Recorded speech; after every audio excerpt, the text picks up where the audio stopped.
Au cœur de Paris, Beaubourg, le centre Pompidou, imaginé il y a plus de 30 ans par l'architecte Renzo Piano.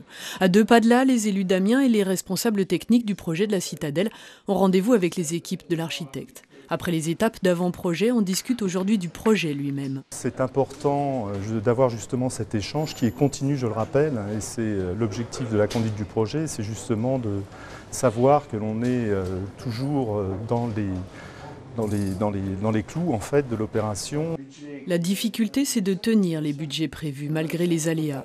Sur le site, des fouilles plus larges que prévues ont mis à jour un ravelin, un rempart Renaissance exceptionnel. Pour le conserver, l'architecte modifiera l'inclinaison de la place. On pense que les Parisiens vont venir, que des étrangers vont venir, et que c'est un site tellement remarquable qu'il faut en tirer profit au maximum. Donc, comme en plus il y a une rigueur budgétaire qui est demandée, forcément cette optimisation du design, du dessin, du projet, elle se fait encore plus. On n'est pas obligé de perdre de la poésie, si vous voulez. C'est plutôt, il faut qu'on garde la poésie et il faut qu'on ait de la rigueur. Dans 4-5 siècles, j'aimerais bien que M. le maire et toute la bande qui est autour de la table ne soit pas oubliés pour avoir fait quelque chose de digne. Entre le maire et l'architecte, il y a une part d'exigence et de négociation, comme dans tout marché, mais il y a aussi une forme de respect et de complicité intellectuelle. Vous savez, il y a encore 3 ans, moi j'étais pas convaincu qu'il fallait garder par exemple le casernement.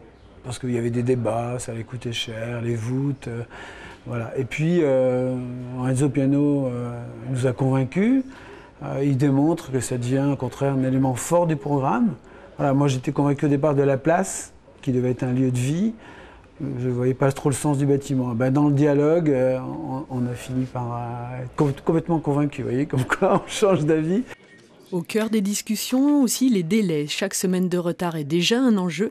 La Citadelle Nouvelle doit ouvrir ses portes en septembre 2015 pour coïncider parfaitement avec la rentrée universitaire.